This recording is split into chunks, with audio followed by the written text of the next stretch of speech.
Good morning, our Providence Homestead family. My name is Julie. Welcome back, or welcome to our channel, whichever one applies. It's so good to have you here, and this is day 49 of a 91-day declutter challenge. And I apologize for not having videos every day this week, but it's been one of those hectic weeks, and like I said earlier or last Sunday, I really don't have a craft section right now. All my craft supplies are in boxes, which pretty much tells me probably when I get to those boxes, I may just take out what I know I'll use right away and take the rest to maybe a school or a Sunday school class, that kind of thing, for the children to play and to work on and paint and that kind of thing. So, once you box things up and you haven't seen it for 3 years, you realize you don't really even need it. I know that there's projects, I'm sure just like yourself, there's projects in those boxes that I got to do. And then life happened, as it always does. And I put it on the back burner and I don't do it, and then I don't get back to it, and then I'm in a craft store.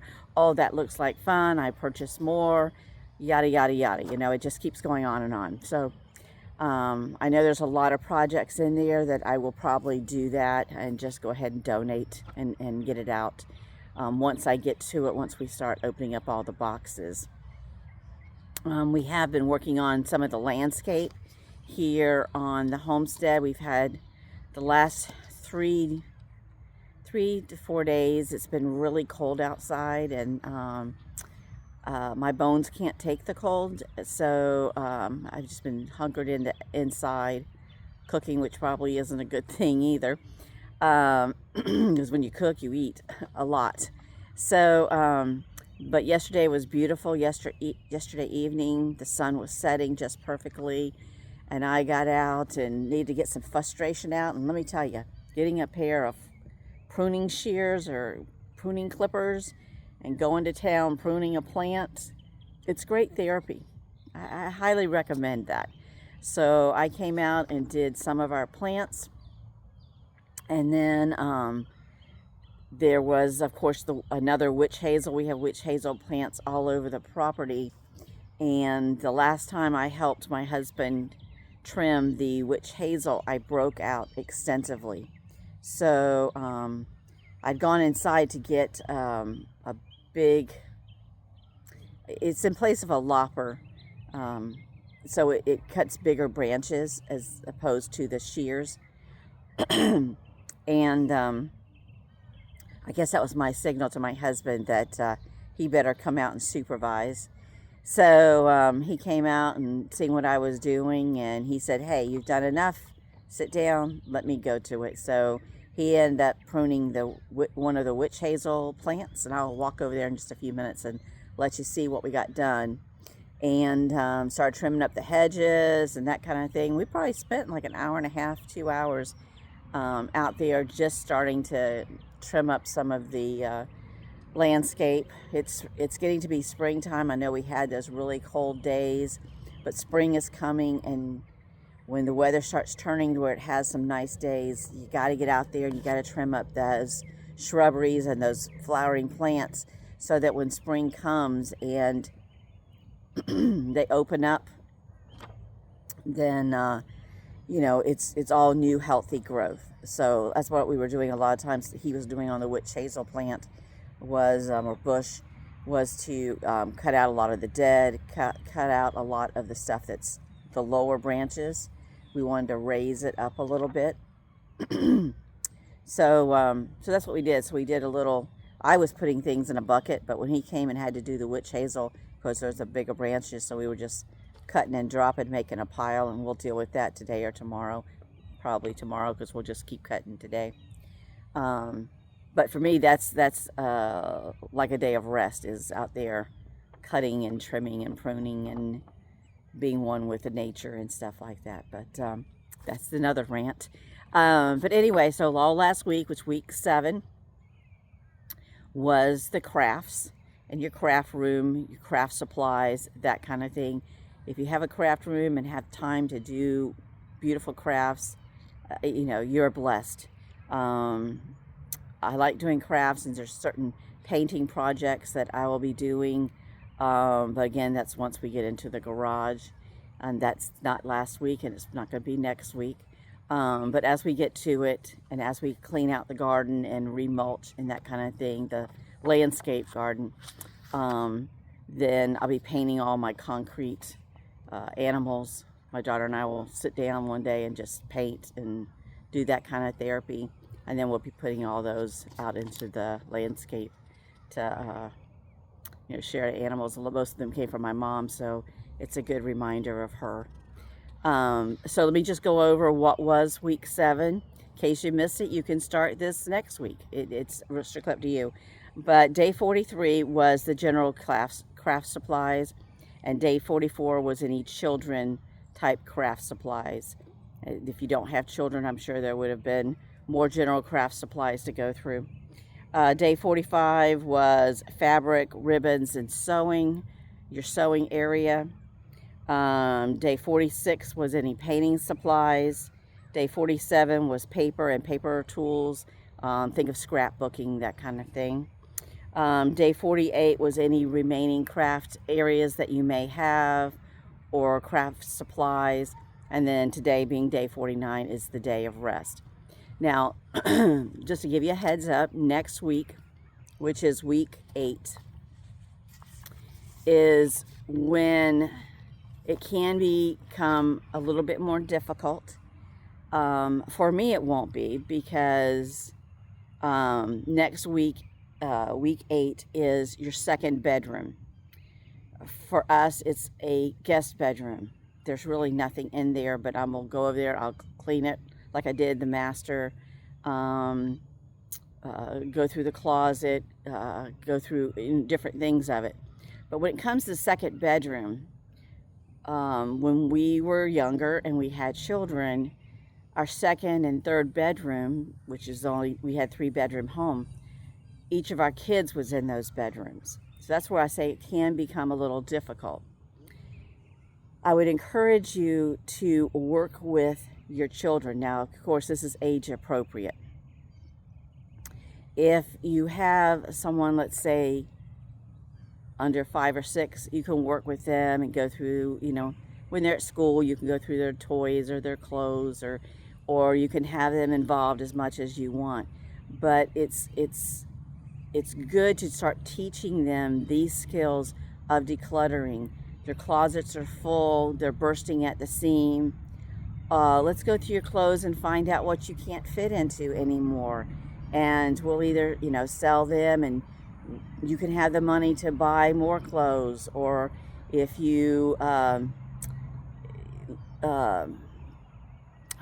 if you want to give them to someone, if you want to take, clothes, because I had hand-me-downs, clothes from, a 10-year-old, and let this 7 or 8-year-old go through them and see if the 7 or 8-year-old wants some of them. Well, if the 7 and 8-year-old wants some of those clothes, then they need to go through their clothes and see what clothes they no longer fit.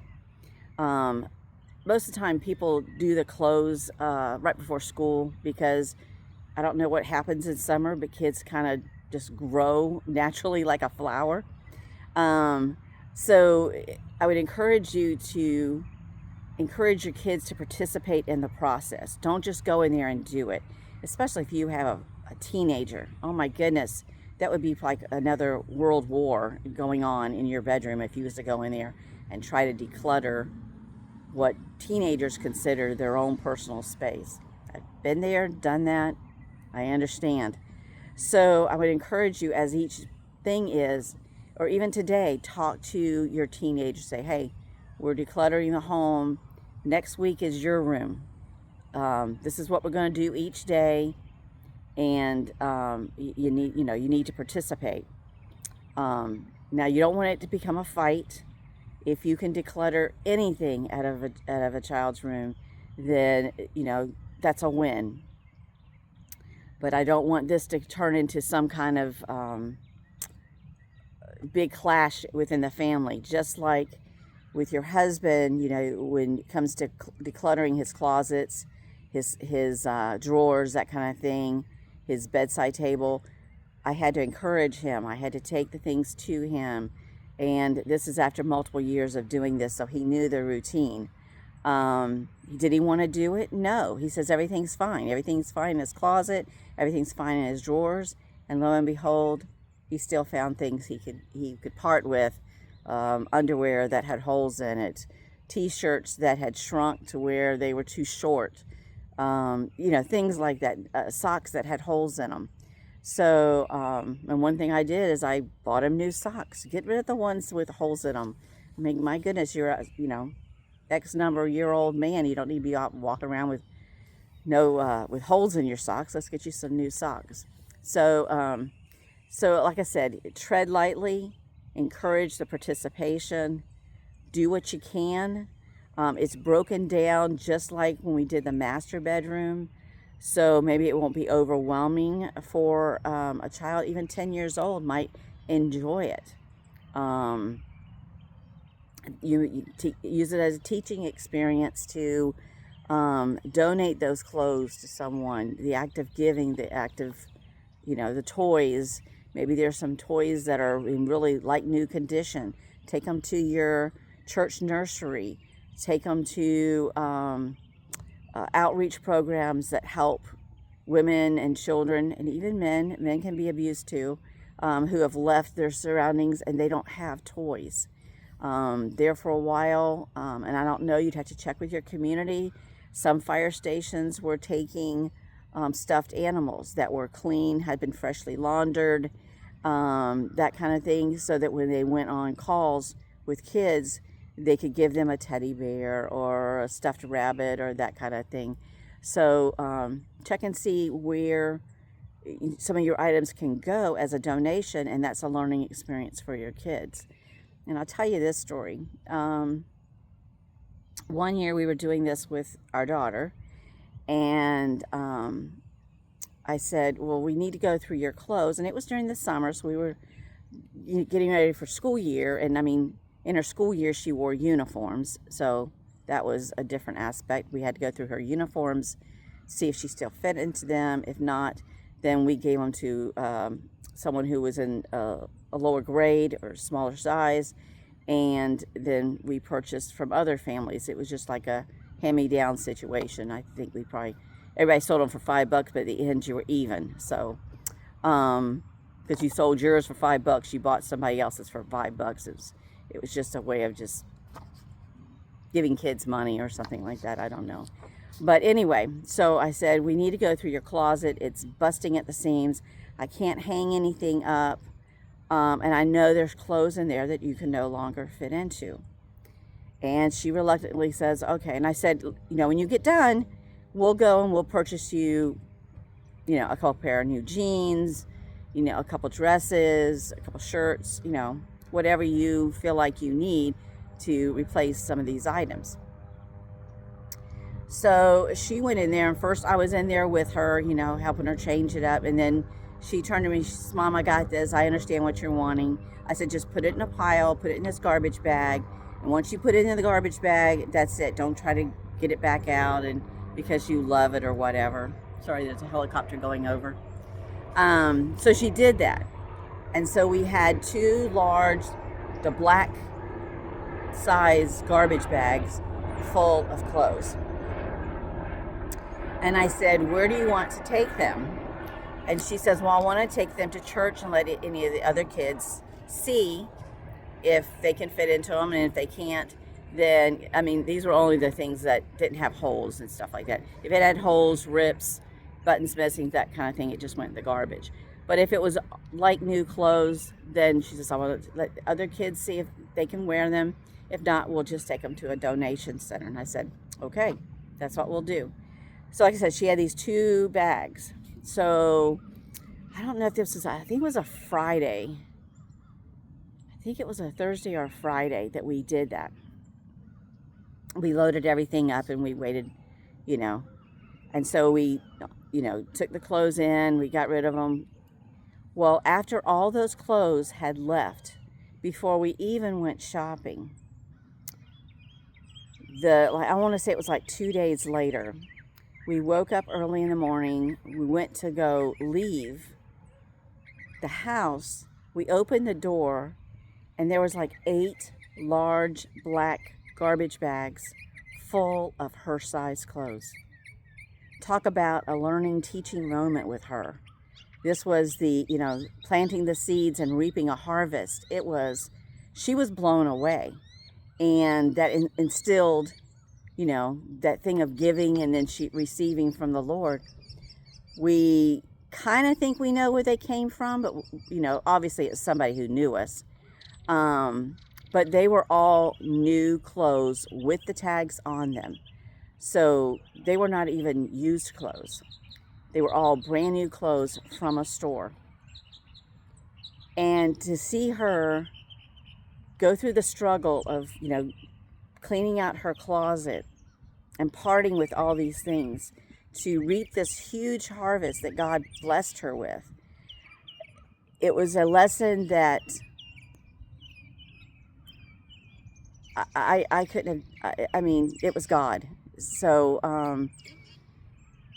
that has continued in her life of just giving things away, and she doesn't worry about things like that. It will come back to her. She'll reap a harvest from it. She will bless other people with it. And so that was such a blessing. Like I said, I think we know who it came from, but to have that just go in that order, it was definitely a blessing. So teach your kids these things of God's principles of sowing and reaping, and God will reward you, and God will reward your children. So like I said, go easy into this, be there, support them. Like I said, if it's a teenager, they probably don't want you there, but encourage them, provide them with garbage bags, provide them with encouragement. If they only come out with one bag of whatever, garbage, donation, whatever, be thankful for that one bag, because it's one bag less in your home. So don't say, no, you need to do this more, or no, you need to declutter more, no, you need to do this more. Let them start seeing that, they can breathe a little easier in their room, because it's going to be decluttered, it's going to be clean, and they'll be able to find things that they have definitely probably lost. So let me go over what's going on, and I'll try to do a daily thing next week. Week 8, day 50, which is tomorrow, is the closet. That's all of the closet. What's on the hooks, hangers, what's on the floor, what's on the top if you have any shelves in there, as much as you can do. Now, if they can only do their hang-up clothes, then let them just do their hang-up clothes tomorrow. Because I know there's school, there's sports activities, that kind of thing, but do something. Day 51 is the top of any dressers or furniture. So that's dressers, chest of drawers. These are just the tops now, just the tops. If they have a bedside table, if they have a desk, anything that's on the top surface. Day 52 is any shelves or cabinets. Now, if they don't have any shelves, if they don't have any cabinets, then this is where the shelf in their closet could be the shelf, if they didn't get to everything in their closet. Day 53 is their drawers, whether they're in their dresser, their chest of drawers, or their bedside tables, or their desk. Anything that is considered a drawer would be that day. 54 is any media, books, toys, electronics, those kind of things. And a lot of times, I know when my kids were younger, it's probably one of the biggest mistakes I ever did, but I know it's almost needs to happen in this day and time. Kids have TVs in their rooms, they have game systems in their rooms, I don't think they have DVRs anymore like they did when I was younger. So there's electronics in your kids' rooms.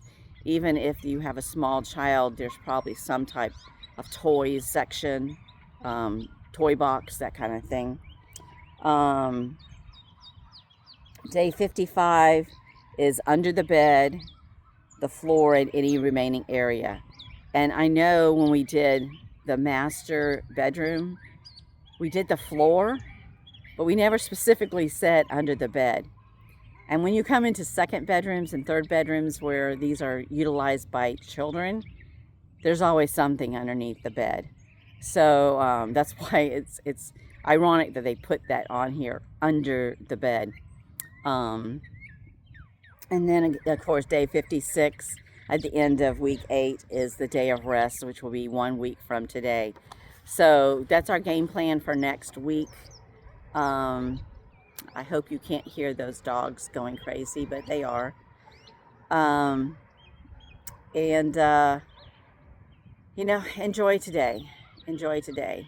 Whatever gives you pleasure, do that today. And like I said, it may seem like work to some people to do landscaping and pruning and stuff like that, but for me yesterday, that was just therapeutic.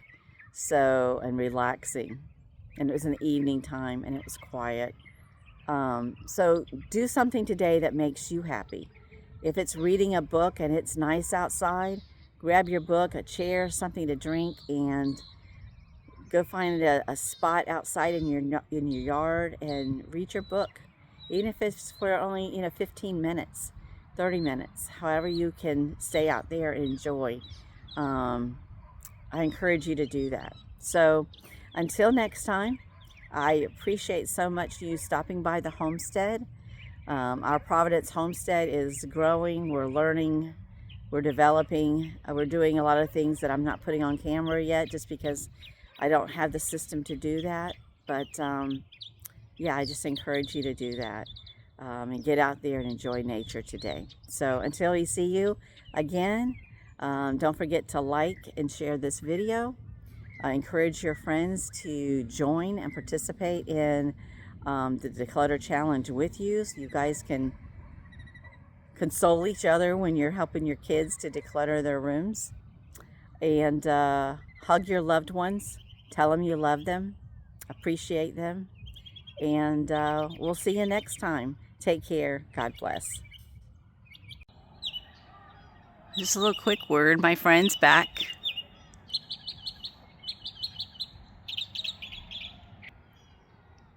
So this is the landscaping I mentioned earlier in the video where we started. We still have to come in with the hedge trimmers and trim the top so it's kind of lined up. And this is the nice pile of debris that we'll have to get out of here today, tomorrow, whenever. But it's coming along. It'll be good when it's done. Okay, see you next time.